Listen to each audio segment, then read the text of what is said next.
Thank you for tuning into an episode of the Modern Man Podcast. I'm your host, JD. Welcome.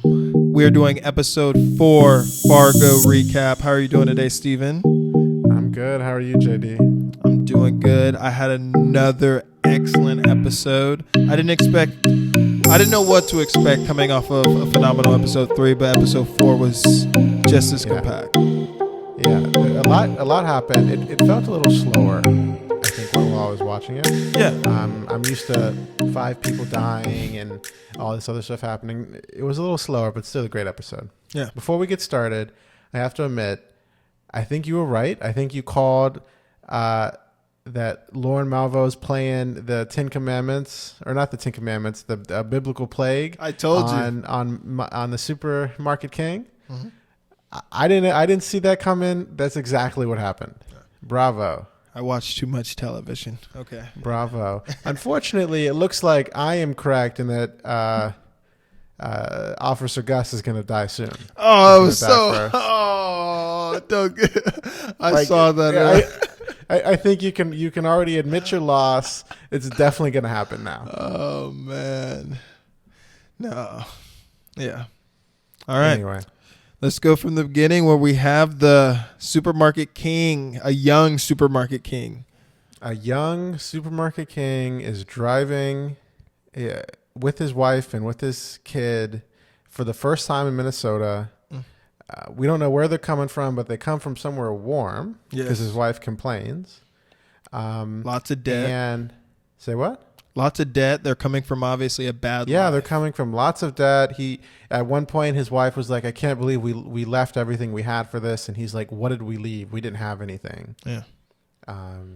And then in the middle of the road, in the middle of winter, in Minnesota, and somewhere in Minnesota, they run out of gas.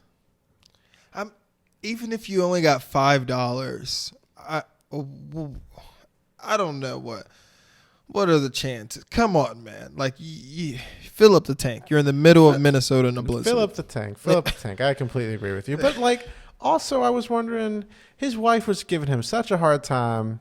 What's up in this show with wives giving their husbands hard times? Well, she's Greek, so, I mean, European women are a little more feisty. They got a little more spice. I think it was worth it. Like, if I was stuck in the middle of Minnesota, in the middle of winter, in a car with no gas, I would be pretty mad too. Yeah. But still. I know Molly would have been like, oh, it's okay. All right. We'll snuggle up, build a little fire. So they're out of gas. They're stuck. Milo steps out of the car and is like, I just need to figure this out. I need to stop listening to you nagging at me and let me figure it out. And then a big 18-wheeler comes. And Milos thinks he's saved. The guy in the truck is going to rescue him. He starts waving this truck down. The truck just keeps on going. Doesn't even stop. That's kind of rude. I think in 2021, if I was a truck driver, I wouldn't stop. Because I've heard so many stories about people pretending like they have a broken down car, but they're just trying to rob you. Yeah. But like in the 80s? No, that was 2006. It's depicted in 2006. Oh, this is 2006. Wi-Fi is, I was like, we were 12 or so, 13. Yeah. I don't know, still. We met a year later. Anyway, truck doesn't stop. Milos falls on the ground and he starts praying. He says, please help me. If I get out of this, I will be your servant for the rest of my life. Lies. Anyway, he looks up. He sees an ice scraper sort of sticking out of the snow. And so he walks over and he starts to dig in and he finds a chest of money, or like a briefcase full of money. Yeah. Like he's stuck in the middle of the road. His car is broken down and he finds a briefcase full of money. I think again, in 2006, I would have taken the money. In 2021, I'm not taking the money. I'm taking a few bills out. I'll get $2,000-3,000, but I'm leaving the briefcase right where it is because I've seen too many movies That gets tracked back to me, and I end up dying. I admit, okay, now that you say it, I'm at least leaving the briefcase and taking significant amount of the bills. I'm taking a couple bills. You're taking a significant amount of the bills. Well, if there's 50, I'm taking 36. Taking enough, but where it looks like someone took it, but he's like, okay, maybe I don't got to come after and kill this man. No, And then I don't think it works like that. I think I want to take so little that they don't even notice it's missing, but enough to help me out. If you've listened to the previous 3 podcasts, you know I'm kind of greedy. I've learned how to murder from this podcast, so I'm taking a little more. I'm taking the risk, okay?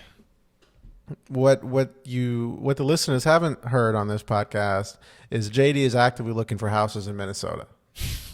I don't know what that means, but he's actively looking. I just thought I should throw that in. Anyway, he finds this briefcase. He goes back into the car and he says, God is real. God is real. God just answered his prayers. Unclear how he turns a briefcase full of money into gas, but nevertheless, he does somehow. Yeah. Which in a capitalist society, that makes sense to me. Next scene, Milos is back sort of in the current day.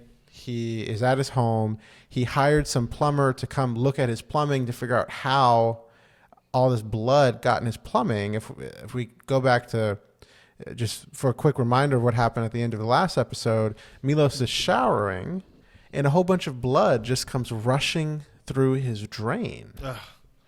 And we see him scream, and basically the episode's over after that. And so he, so now he's trying to figure out how that happened. He thinks he hires a plumber to come in and check everything out. Turns out he didn't hire a plumber. Turns out the guy he hired is working for Lauren Malvo. Uh-oh. Bad luck for this guy. Yeah. It's terrible luck. So not only is this guy telling him there's nothing wrong, you're crazy, I don't know what's going on, Milos is just in full-blown sweats now. Yeah.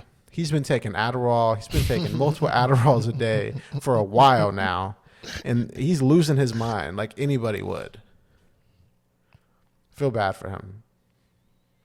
And then so the plumber's done. The plumber, the fake plumber's done. He couldn't find anything. As he's walking out, he says, you know what this reminds me of? It reminds me of Moses and the plague.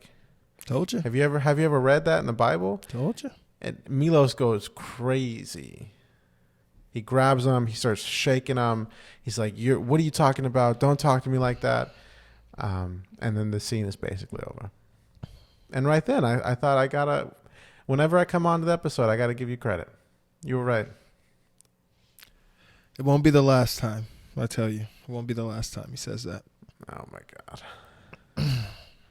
I'm pretty sure we made a bet about who's going to die first, and I think I'm going to win that bet. So this is where I got a little afraid about our bet, which I think we should eat a live raw egg yolk. Neither of us, I believe, have tried a raw egg yolk. I think we should have to chug a raw egg yolk. I'm not doing that. That's salmonella.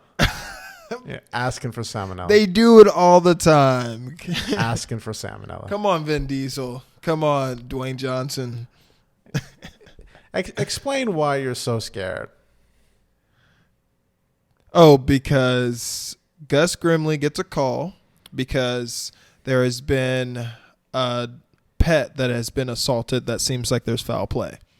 It's Milos's dog is dead. Yes, Milos's dog. They want an officer to come investigate. Yes, that is the call and so Gus Grimley is on his way to Milos's house, and Malvo is standing outside waiting for the trainer to leave and to make sure that he corroborated with the plan. So as Malvo is standing outside, Malvo likes to view what's going on. He likes to see things in person. He doesn't trust that bad things are going to happen. He likes to verify. I told you. He lost respect for me during last episode and then gained it all back within another episode. Wow. So Okay. as he's standing there randomly in a suburban neighborhood in Minnesota, Gus Grimley pulls up and, oh, that's the guy. He just sees that's the guy. Remember, I think this was towards the end of episode 1. Malvo just killed Officer or Chief Oswald. No, Chief Oswald's the guy Chief survive. Oswald is the new one. Yeah. He killed the old chief. I forgot his name. Thurman. I believe it's Thurman. There we go. He killed Chief Thurman. He was leaving Bimji. He stole Lester's car. Yeah. And Officer Gus pulls him over. And Lauren says, "Just leave now or you're going to regret it." And Gus leaves. Yeah. He's a single dad. Yeah. He's a single dad. But that one decision has been weighing on him for the past few episodes. And now he finally gets his revenge. He sees Lauren in the middle of nowhere talking on the phone. That's the guy. That's the guy. And then, so he gets out, he pulls out his weapon and he says, "Put your hands up." Malvo immediately pulls out his phone and calls someone. Did you catch that? Oh, it's a character. He knows. That's what I mean. He's a phenomenal actor. I said that last podcast. I don't know if that was a fake phone call or he actually made a call. I didn't think he actually pushed buttons. He was just saying, like, I'm on a call. He was like, "What? I'm not doing nothing. I'm on a call." I'm pretty sure he said, what city are they in? Dumby? Duluth. I'm pretty sure he said Duluth, Jordan Peterson, like something else. I thought they would already know that because he picked up his information from Duluth post office as that name. So whoever, you know what I mean? But maybe because he knew he was about to be arrested. Maybe he sort of called his boss or whoever to let them know that he was about to get arrested to start working on the backstory. But remember, he picked up that identification from his boss. So his boss already has this information that he's in Duluth with this identity. So in case anything goes down, you know what I mean? Like he has a book of address. You know what I mean? Like they give him the identity. I think that was a real call. I think that was just a very quick. It was so quick, and that's 2006. He did not dial enough. It's speed dial. They had speed dial on the flip phones. I get if they had speed dial, which they did. Then I would be surprised if their criminal organization, if the hitman organization also had a plan for if you get arrested, just on the ready at any time. I think that's something you got to activate. Are you kidding me? You have. I don't know. They give you a fake ID. They know what city you're in. You have a book of phone numbers. And like, you know what I mean? Like if they tell you, you know what I mean? It's literally you play a character. And like James Bond, he plays a character to each thing he goes to. No, I understand that. He's definitely playing a character. I just think he had to inform his superiors that something was about to go down. These are the organizations that built the greatest city in the earth or on the planet, New York City. These crime organizations. I think they're well connected and well thought out. Look, okay, I'm just that's my opinion, okay? I think we will find that I was right at some point in the future. At some point, but not now. Not now. Hey. So Gus arrests him. He puts him in handcuffs. I thought Malvo was about to do something to not let himself get arrested. I was surprised that he just put his hands behind his back and let him take him in. That's what earned the respect, because that's what I say. I kind of expected him to go all hitman, but what he did earned me his respect. I mean, so they're on the ride to the police station. Malvo's in the back. Malvo says, "You made a big mistake," and Gus ignores him. And a few minutes later, he says, "You made a big mistake." And Gus is like, "What are you talking about?" And he said, "That's what you're gonna say in about 2 hours." Okay. He was like, "Okay, whatever." They get to the police station. I don't know if you saw this, but when Malvo is getting booked, he steals the booking police officer's glasses. I didn't know. I saw he had glasses, but I didn't know who he took. I didn't know he took Gus's glasses. He took it from the officer that was booking him. Okay, I didn't know that. Okay, I thought he just a quick sleight of hand. And then he immediately turns on this phenomenal Minnesotan accent. Oh, it's the best. Well, obviously he's the best actor in the show, but by far I love the accent. Yes, he turned it on. He seemed like a legit pastor from a few cities away in Minnesota, like he was claiming. That was really good. Yeah. And Gus was getting angry. Because he knew it, because it's fake. Because he didn't have that accent when he first arrested him. He just turned it on once he got to the station. I also want to point out that why are there so many scenes in the Duluth police station happening in the restroom? Because these are simple folk. I'm just saying, like, I understand you got business you want to take care of, but you don't like just walk with the guys to the restroom and then just stand there while they pee and just continue conducting business and then walk back. Like it can wait. I think it's a way of constructing the culture of just how kind of simple and plain, like by showing them in a place like the restroom a lot really illustrates. I mean, I could see that. I could see that. Gus always gets scolded in the restroom, so I don't know why he keeps going. Anyway, you forgot Molly gets alerted that they have. Right. So Gus brings him back to the police station and immediately calls Molly and says, I have the guy. Poor Gus. Molly doesn't know who he is. He had to remind her who he is. He does like her. Hurt me. This favorite and worst part of the episode, this scene right here. Really? Explain more. Well, because I told you I wanted her to be the little girl's new mommy. I thought they had something going. I didn't know she was just too. Yeah, and she didn't know who he was. And then coming up 2 seconds later when Molly, just simple-hearted Molly, couldn't drive over to Duluth herself. She sees them discussing the wind or the snow that's going to be coming in. And she says something. And And Bill pulls a Bill. So. She tries to play by the book. You know I love Bill. He This guy. He's definitely not dying now. Malvo saw how stupid he is. He's definitely not dying now. So Gus calls Molly.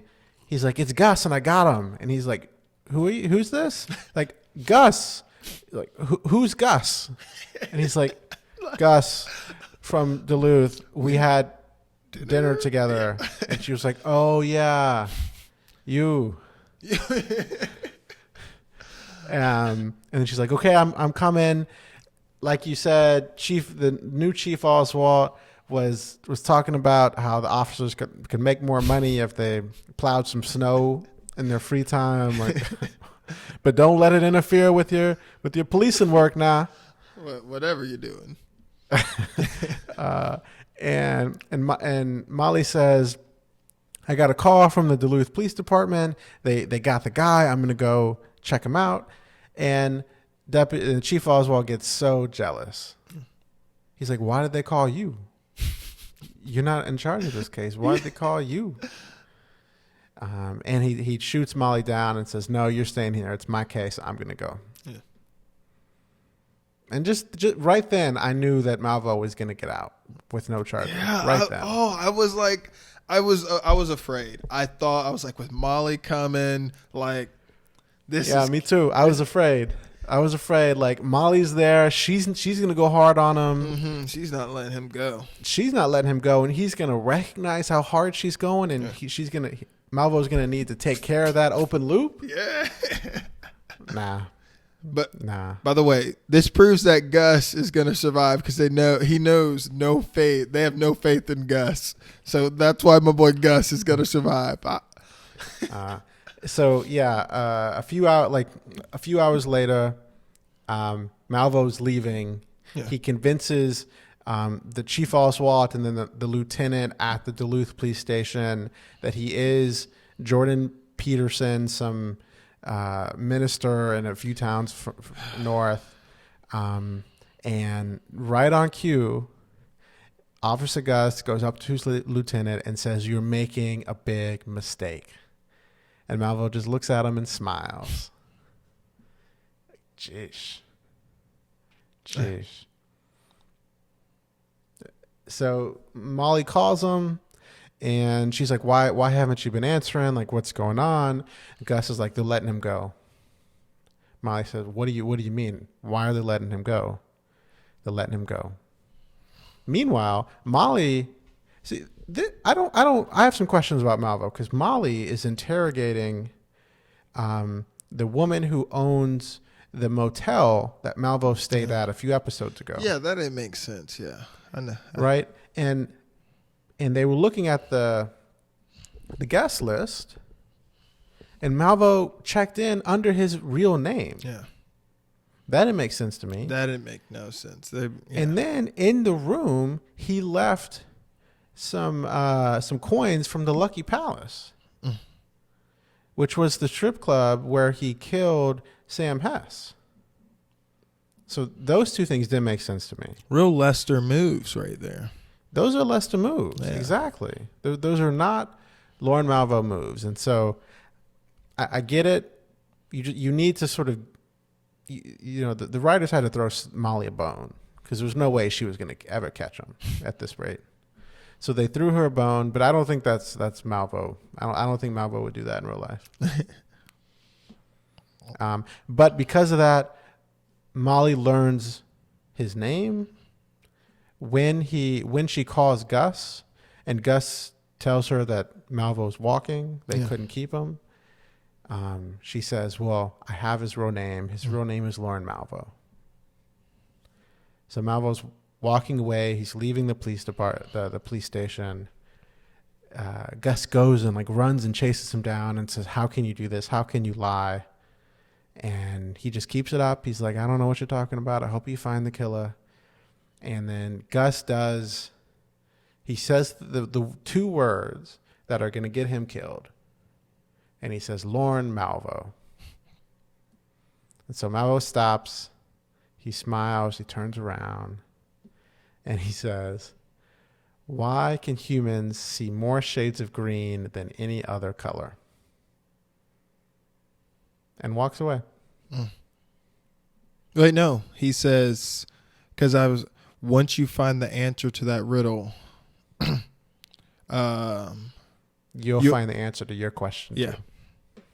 To why. And then walks away. Yeah. That was a power move if I've ever seen one. Oh, yeah.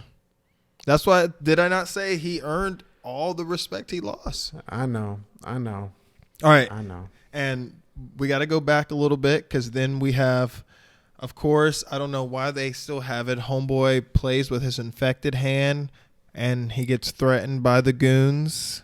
So I was trying to wonder. So we see Lester with his brother. He's back at home.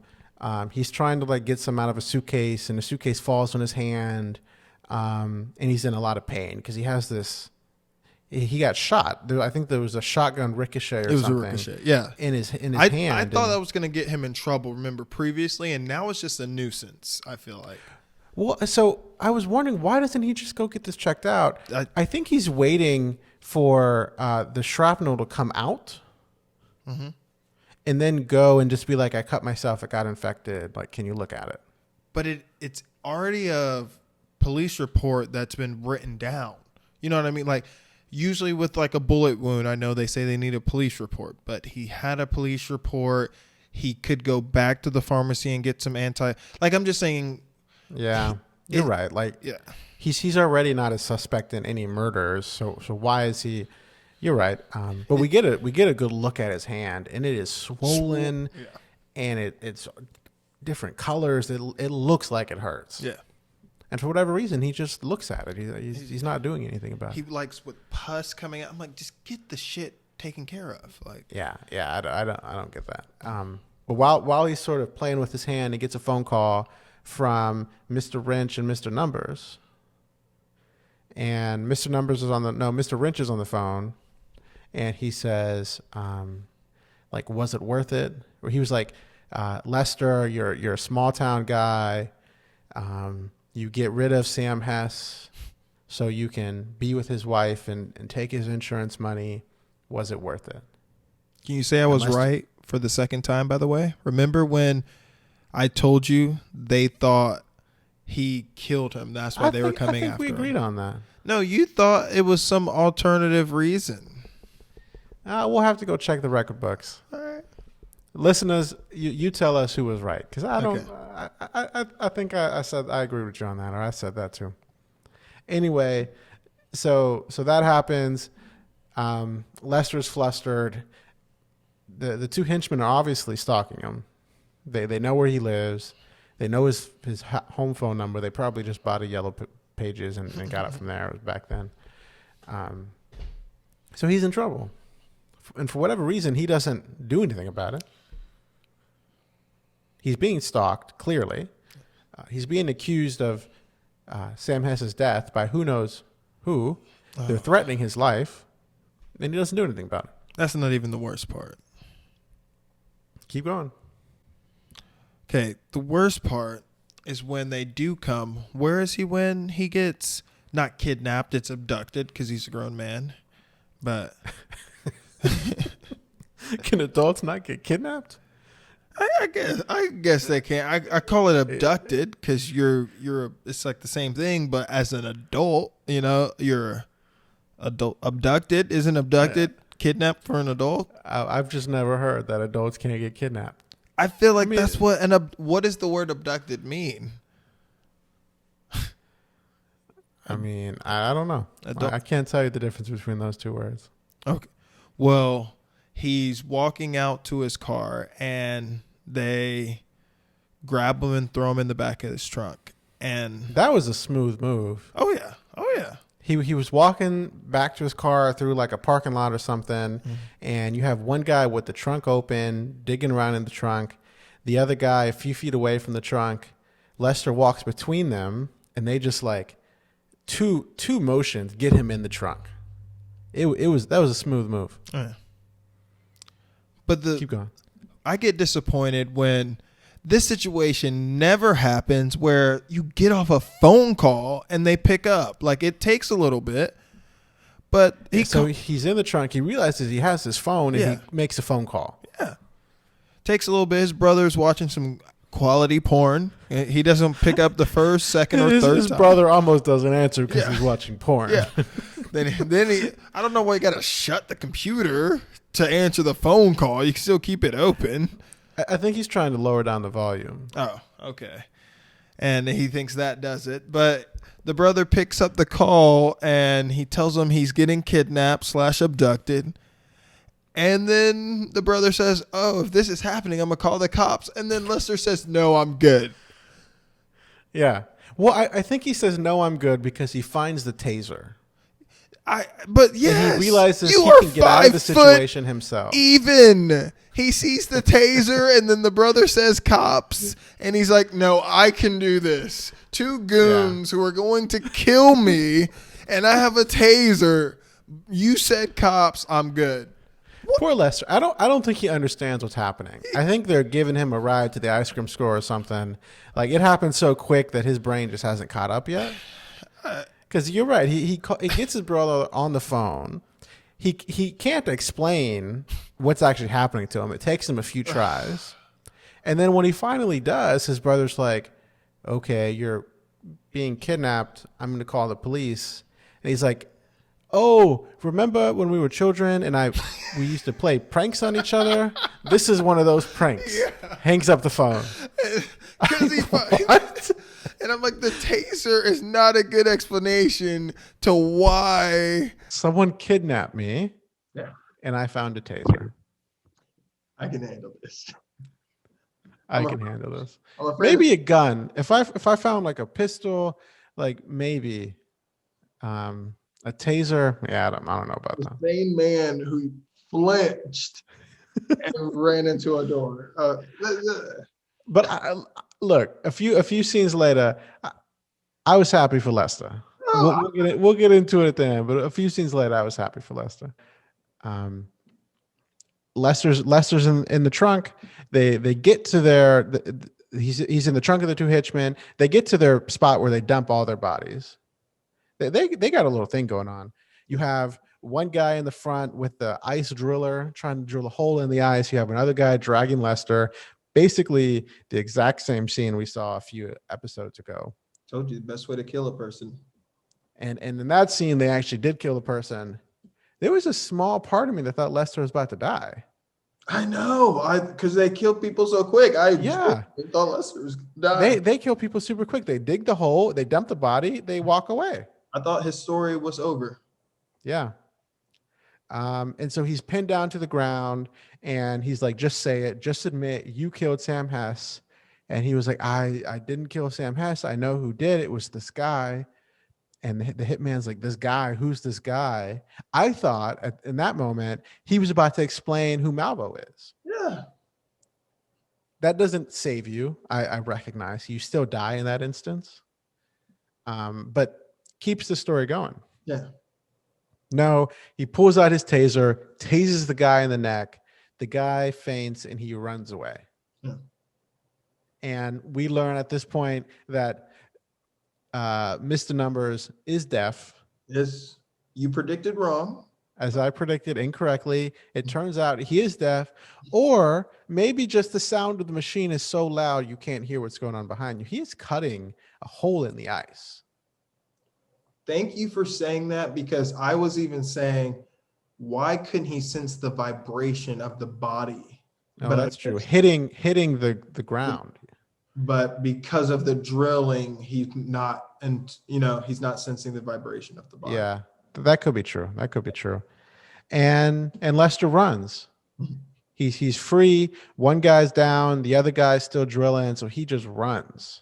Can you tell me another thing? Just like horror films, couldn't go back to the car. Couldn't get the other guy? I mean, no, I get that. He's big. And like, what are you going to tase him through his coat? So no, you get him in the neck just like you did the other guy.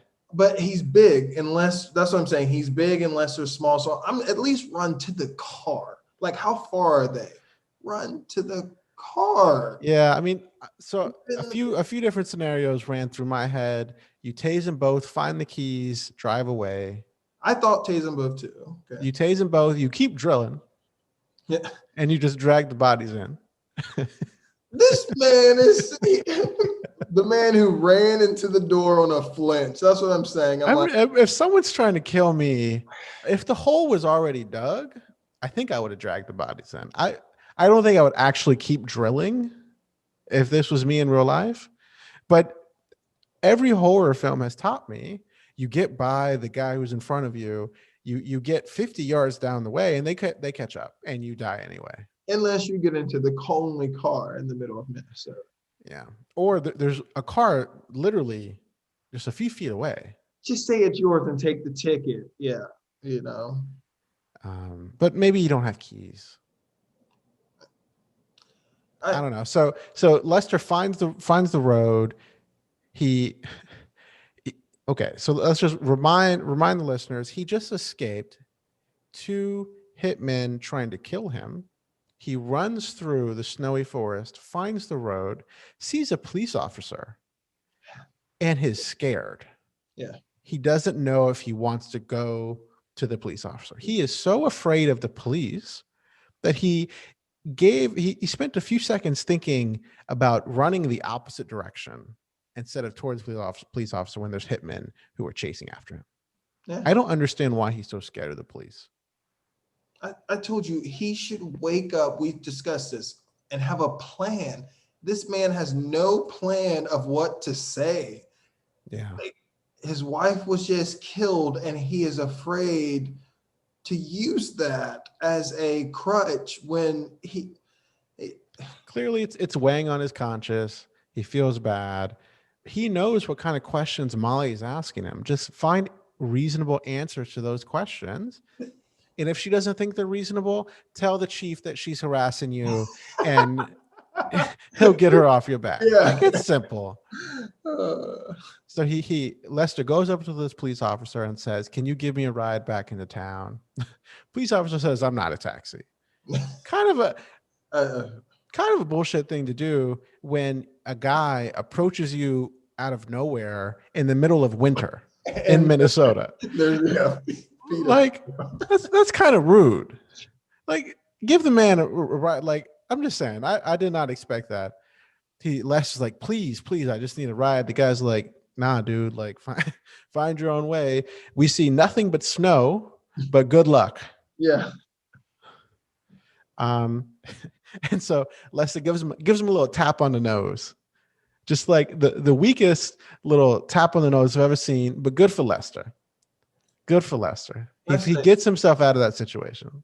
Two things. Not only he has the balls to punch a cop, but with all this, he can't use the story, "I'm an insurance adjuster. One of my clients died and they think I'm a sus." Like, there's no foul play in that statement. But the problem with that statement is it requires some explanation. The cops can be like, "Wait, what? Slow down. What are you saying?"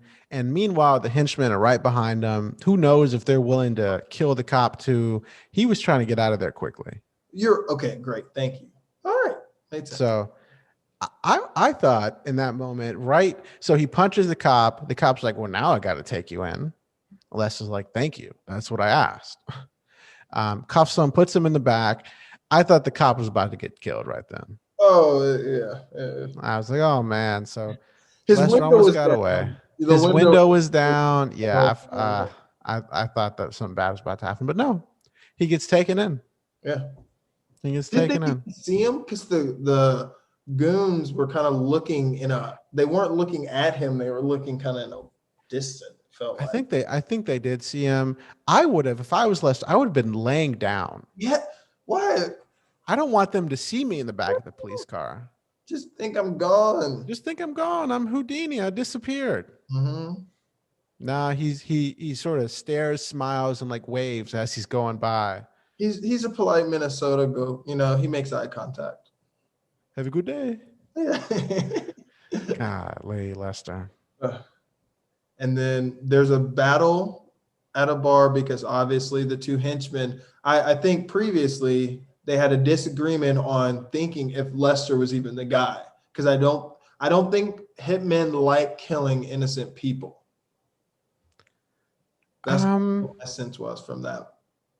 Maybe. Yeah, I was unclear about that. Mr. Numbers wasn't quite sure it was actually Lester.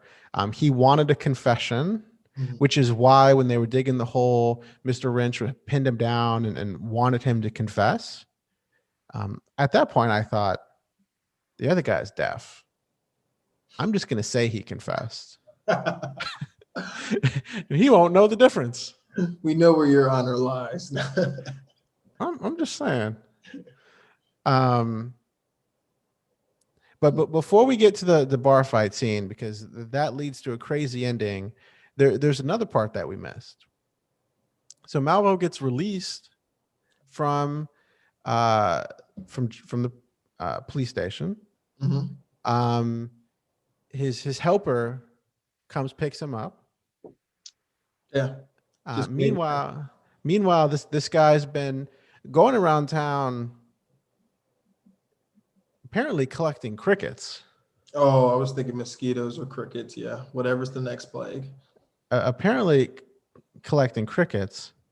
And next thing we know, we have Supermarket King in his office. His son comes to visit him. He's full on sweat still. He's losing his mind.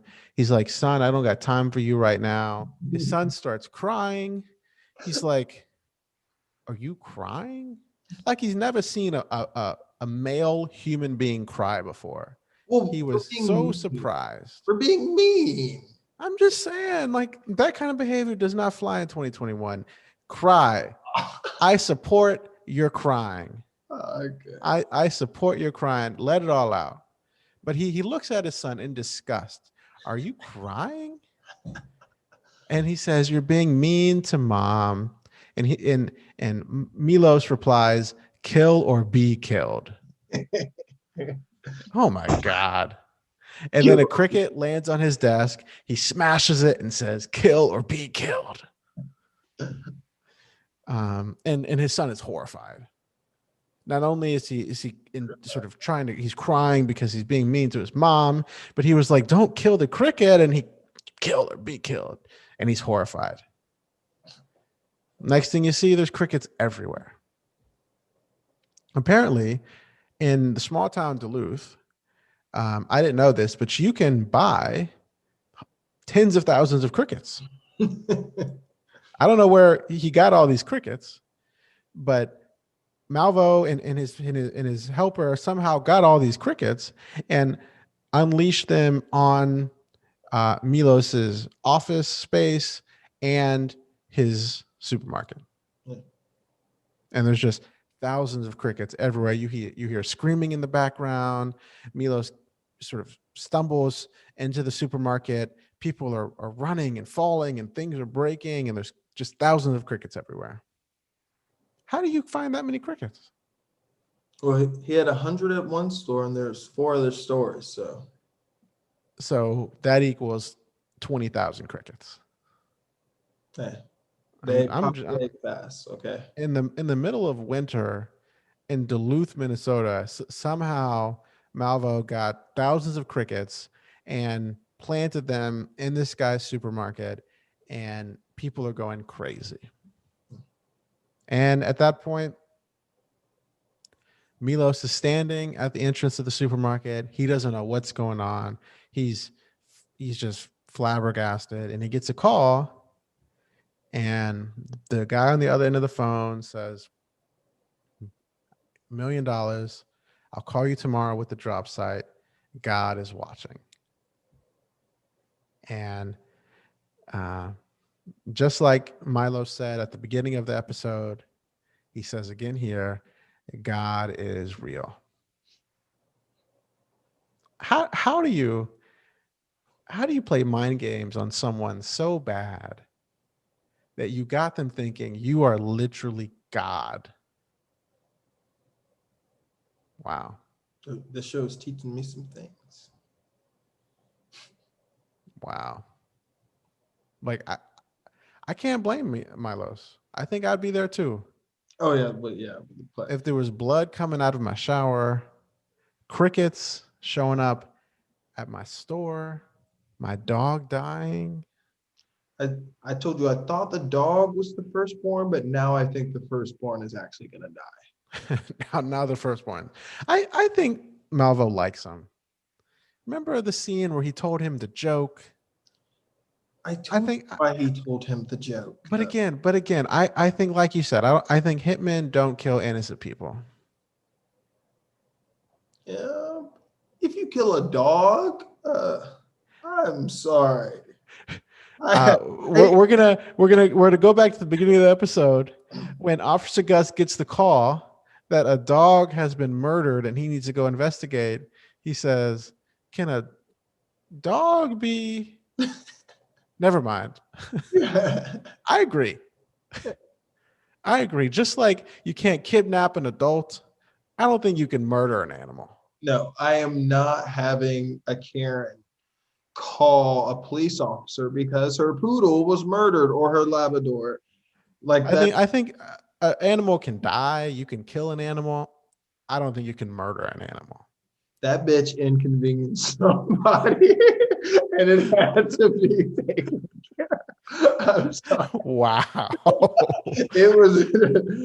I love dogs. I'm sorry. I see the random, but if it took the time for someone to kill that thing personally, I think it was a nuisance to someone.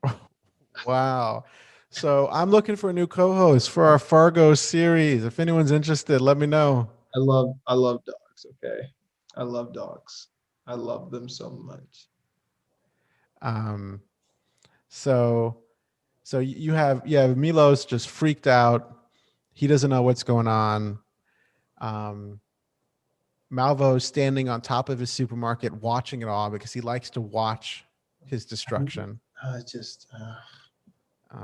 Wouldn't fly in 2021 when there's cameras everywhere. Bro, just watching this whole. Yeah, he's just standing there watching. And then next scene, you see Mr. Wrench and Mr. Numbers, the two hitmen, fighting in a bar. One's, I don't even know what they were fighting about, but they're mad that they didn't get their guy and they don't know what's going on. And they don't know, what the next move is.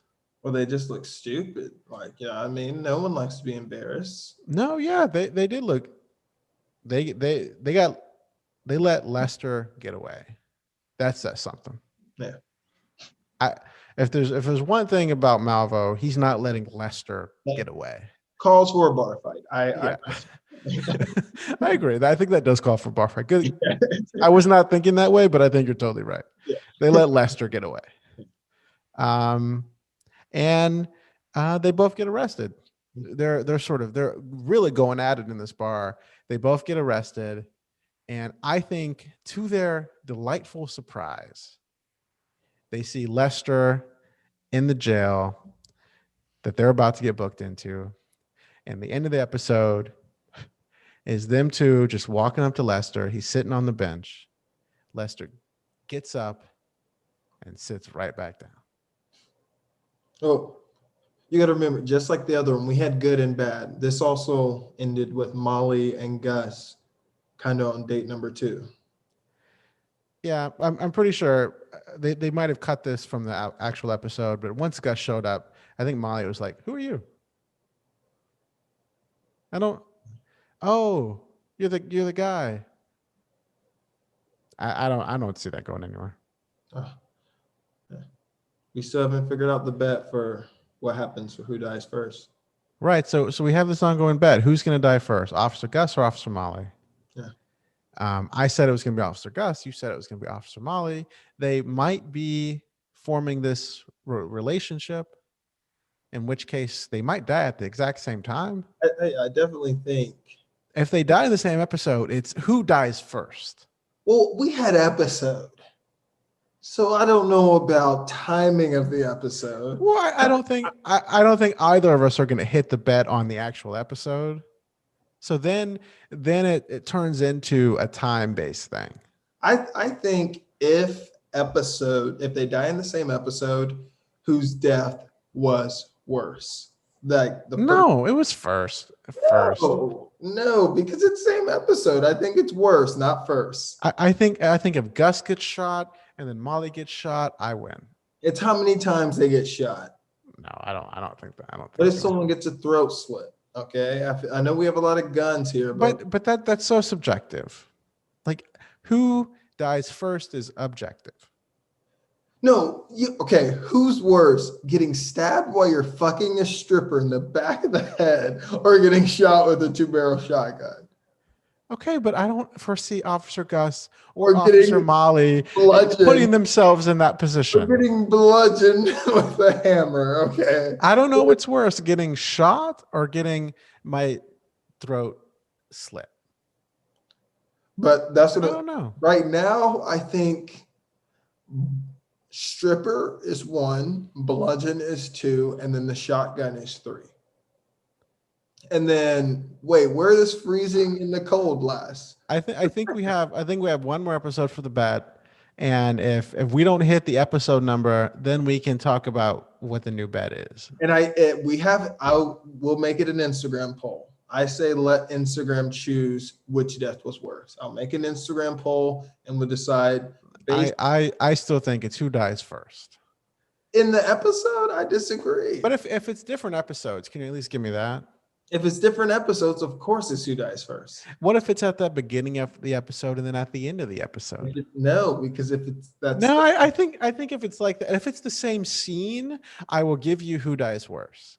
If it's different scenes, I think that's might as well be different episodes. If it's same scene, they die they die at the exact same way. No, same scene. we don't have like Buffy, someone like doing kicks and slide. Like, no, if it's in the same scene. If it's in the same scene, I imagine there's going to be a fist fight. Gus is going to lose that fist fight pretty quickly Fist fight. with Malvo, None of and these then guys are Molly's going to keep going. What do you think this is? No one's doing a fist fight in Minnesota. Has anyone done it? But okay, Lester.